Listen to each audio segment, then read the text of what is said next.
Welcome and thank you for joining me for this existential episode where we take up a question at the intersection of existential philosophy, cultural identity, and political critique.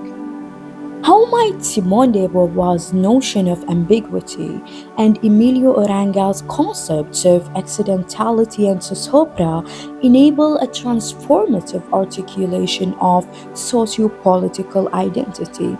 And what are the philosophical and political consequences when this existential potential is foreclosed in the Arabian Gulf's regime of petrocapitalist coherence and image based governance? Let's explore this together. The heart of Simone de Beauvoir's The Ethics of Ambiguity is a radical proposition. The human being is fundamentally ambiguous. We are neither purely facticity, like our given circumstances is, nor a purely transcendence, like our capacity to project and negate those circumstances is. Rather, we are always both situated consciousness.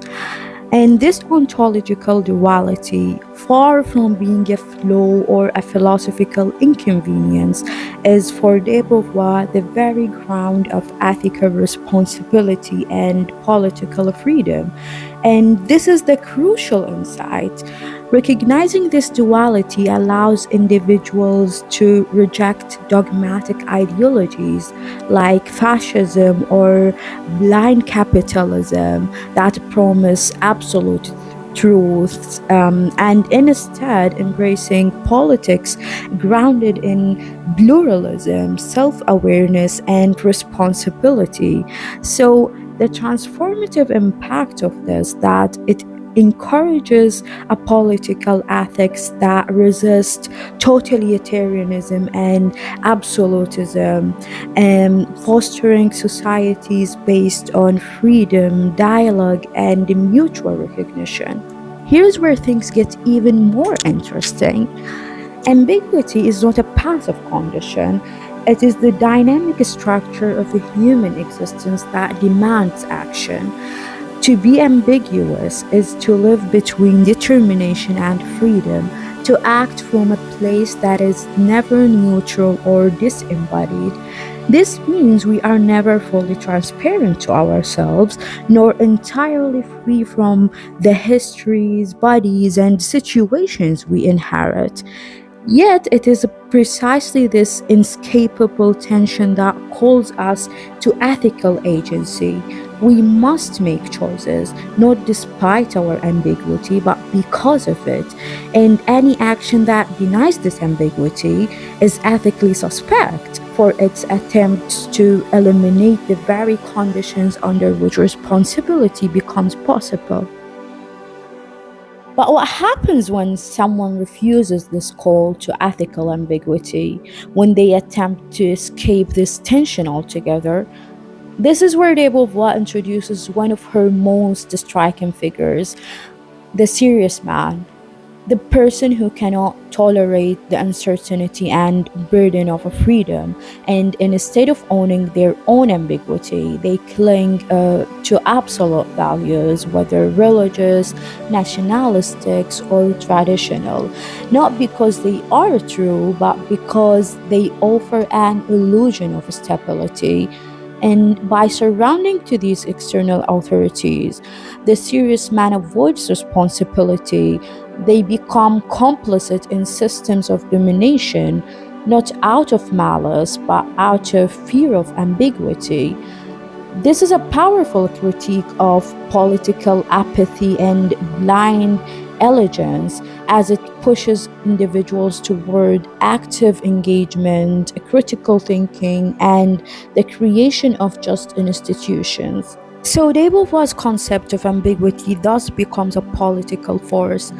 In social and political terms, to recognize ambiguity is to resist all forms of essentialism, whether nationalist, racist, or gendered, that attempt to reduce people to what they are assumed to be. Ambiguity resists the logic of purity that underwrites authoritarianism. When a regime seeks to erase ambiguity, whether through fixed roles, identities, or narratives, it also erases the possibility of becoming. So, in this light, ambiguity emerges as a critical resource for freedom, as it safeguards the openness of the subject to the other, to transformation, and to solidarity. Now, some people might ask, well, if there is no fixed values, how can we act ethically? Beauvoir has an answer for that too. She rejects two extremes: moral absolutism, where right and wrong are frozen in place, and nihilism, where nothing matters at all. What she offers instead is something she calls existential maturity. This means acknowledging that our freedom is always situated and that we must act without guarantees. Ethical action isn't about staying pure or safe, it's about engaging in the world as it is, fractured, unstable, and profoundly relational. And here is the final thought I want to leave you with in this section. The Ethics of Ambiguity is not just a philosophical treatise. It's a blueprint for freedom as a responsibility. It asks us to embrace ambiguity not as a flaw, but as the very thing that makes justice, solidarity, and ethical transformation possible. And this becomes especially powerful when we think about a place like Mexico, a country shaped by colonization, revolution, and ongoing political struggle. In that context, ambiguity isn't just an idea, it's a lived condition. And maybe, just maybe, it's also the starting point for imagining a freer future. Writing just a few years after the Beauvoir, Uranga was grappling with parallel questions of identity, freedom, and existence, but from a very different place, which is post revolutionary Mexico, where de Beauvoir saw ambiguity as the condition of ethical subjectivity. Uranga named something more historically and culturally specific: accidentality. His intervention isn't a perspective program of resistance like de Beauvoir. His approach is existential. Like, he asks us to radically rethink identity, not as something pure or given, but as something we must negotiate, often painfully, in the contradictions of our time. If de Beauvoir says that freedom must be lived through ambiguity, Uranga extends this into a cultural register. He proposes that what defines Mexican being is not unity or continuity, but Zozobra, a trembling, a kind of metaphysical unrest born from colonial rupture and fractured inheritance. But rather than treating this condition as pathological, Uranga dignifies it.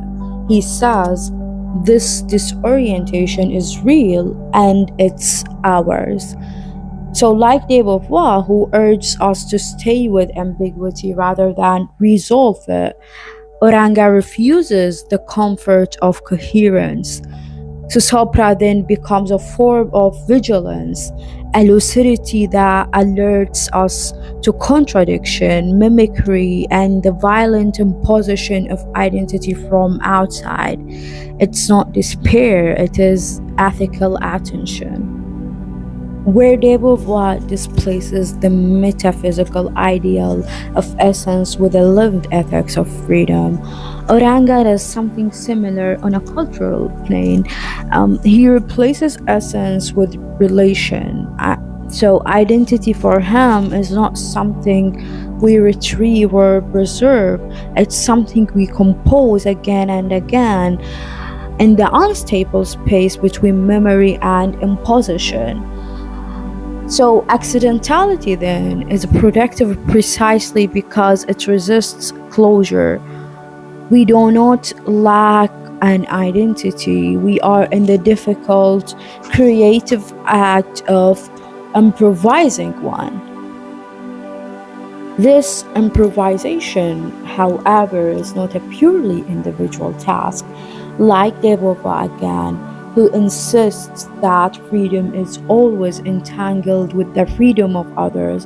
Uranga roots ethics in attunement. So Zozobra then becomes a kind of cultural sensitivity, like a way of noticing how authoritarianism thrives on purity and how premature resolutions often mask deeper forms of domination. And this discomfort and the very refusal to resolve, we find the beginning of ethical responsibility. Most radically, Oranga turns shared instability into the ground for solidarity. Sopra is not a solitary ache, it's a collective atmosphere, a trembling that, rather than isolate, can bind us together in mutual recognition, not through sameness, but through a shared refusal. And this is not the solidarity of nationalism or identity politics in their rigid forms, it is the solidarity of lucid co fragility. So, where de Beauvoir says that ambiguity is the condition for freedom, Uranga says that accidentality and Zozobra are the condition for cultural freedom. That to dwell within this location is not to flee politics, but to reimagine it, not from the comfort of essence, but from the courage of relation, and not from purity, but from the fragments, the improvisation, and from the shared work of imagining otherwise. While Oranga's subject trembles with Zozobra and de Beauvoir's subject inhabits ambiguity as the universal structure of ethical freedom, the Arabian Gulf introduces a third, equally existential crisis: the demand for coherence under the illusion of power. So, in Arabian Gulf, identity is not fragmented by colonial rupture nor shaped by existential openness. Instead, it is overproduced, saturated by petromodernity, and instrumentalized by the state. So, national unity, wealth, and sovereign image making replace inner contradiction. There is no ambiguity to go through, only spectacle to uphold. In his novel Cities of Salt, the Saudi writer Abdurrahman Munif captures this rupture through the allegory of Bedouin oases overtaken by American oil interests. The people are not just displaced, they are ontologically overwritten. And the desert, once a site of memory and openness, is transformed into an unstable city of profit. So Munif writes, they came like ghosts and they left us like shadows. He speaks of Americans. So foreign influence create a city of salt, a modern world that is dazzling but fundamentally unstable.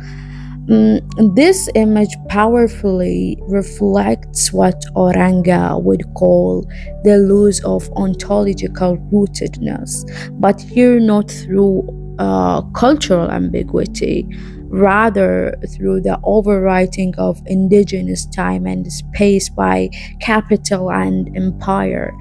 And what de Beauvoir sees as the necessary ambiguity of freedom is here denied from the start. The subject is not split between transcendence and facticity, it is hollowed out by empire and capital. To this fictional insight, political economist and thinker Omar al-Shihabi adds historical weight. In his book, Exporting Wealth and Entrenching Alienation, he shows how Gulf states export oil to the world, but also import systems of governance that estranged people from their own conditions. He writes, alienation here is not the result of confused consciousness. It is a complete system that produces the fragmentation of the self. So the citizen becomes both a symbol of national strength and a passive beneficiary of state largesse. And political participation is often substituted by loyalty displays, and social critique is muted by material comfort. And the result is a condition of deep alienation, not marked by lack but by excess. An overconstructed self that must constantly perform belonging and power in a system that resists inner contradiction. So, where Beauvoir urges us to live ambiguity as ethical freedom, and Uranga calls us to embrace Zozobra as cultural lucidity, the Gulf condition denies both. Ambiguity is not repressed, it is primitively erased, and Zozobra is not shared, it's privatized, and identity is not improvised, it's managed. But this is not a footnote to European or Mexican existentialism. It's a philosophical test. And in this test, De Beauvoir and Uranga don't fail. They flicker. Their categories don't map easily onto the Arabian Gulf, but in that very dissonance, they illuminate. They show that the suppression of ambiguity is never neutral, it's political, and that even where ambiguity is silenced, it may still haunt the margins, waiting for language and waiting to return.